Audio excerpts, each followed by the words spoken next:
অমরপুর মহকুমার ভোমরাছড়া এডিসি ভিলেজে ফের উত্তপ্ত হয়েছে রাজনৈতিক পরিবেশ। টানা দুদিন ধরে পঞ্চায়েত কার্যালয় বন্ধ থাকার অভিযোগকে কেন্দ্র করে বুধবার বিক্ষোভে সামিল হয়েছেন তিপ্রা মথা দলের কর্মী সমর্থকরা। সকালের প্রথম প্রহর থেকে পঞ্চায়েত কার্যালয়ের সামনে জড়ো হতে শুরু করেছেন বিক্ষোভকারীরা। অভিযোগ, অফিস দীর্ঘদিন ধরে নিয়মিতভাবে পরিষেবা না দেওয়ায় সাধারণ মানুষকে চরম দুর্ভোগের শিকার হতে হচ্ছে।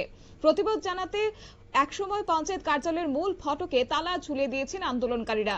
বিক্ষোভকারীদের দাবি হচ্ছে যে আরওআর জমির নামজারি এবং ট্রান্সফরমার সহ সেখানে ট্রান্সফার সহ বিভিন্ন গুরুত্বপূর্ণ নথিপত্রের কাজ দিনের পর দিন আটকে রয়েছে।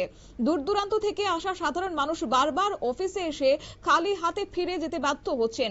এতে করে ক্ষোভ বাড়ছে এলাকার বাসিন্দাদের মধ্যেও। কি উঠে আসছে বিস্তারিত শুনুন।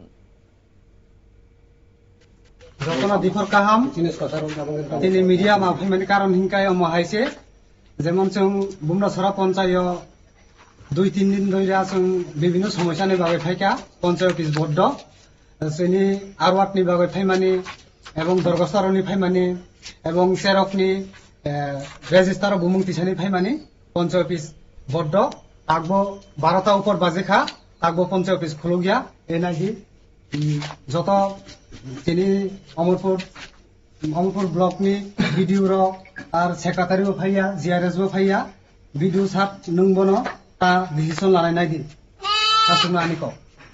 নমস্কার সবাইকে। আজকে আমাদের আরেকবার বাধ্যই সোশ্যাল মিডিয়াতে আসতে হয়েছে, কারণ গতকালকে আমরা ভোমরাছড়া বিসি পঞ্চায়েত দখল নিয়েছি তিপ্রা মথা পার্টির তরফ থেকে, এবং আজ কালকে সরকারি নিয়ম মোতাবেক কোনো পঞ্চায়েত বন্ধ ছিল না। যারা সেক্রেটারি কালকে তো আসেনি, আজকে প্রায় 12টা উপর বেশি চলে গেছে, আজও আসেনি ওনারা। তাই বলে আমরা রিকোয়েস্ট করিতেছি যে আমার ভোমরাছড়া গ্রামের এলাকার বাসিন্দার কাছে কেউ আরওআর বা বিভিন্ন প্রকারের সমস্যা সলিউশন মানে পঞ্চায়েত থেকে আমরা সমাধান করি।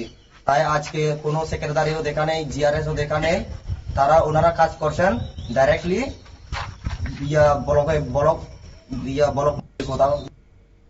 বিক্ষোভকারীদের বক্তব্য হচ্ছে, একাধিকবার প্রশাসনের নজরে বিষয়টি আনা হলেও এখনো পর্যন্ত কার্যকরী কোনো ব্যবস্থা নেওয়া হয়নি। তাই সাধারণ মানুষের স্বার্থ রক্ষায় তারা আন্দোলনের পথে নামতে বাধ্য হয়েছেন।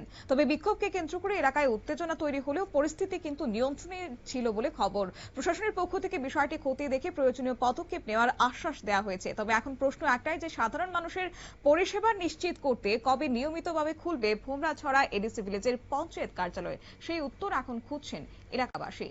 নিয়ে নিচ্ছে ছোট্ট একটি বিজ্ঞাপন বিরতির সঙ্গে থাকুন।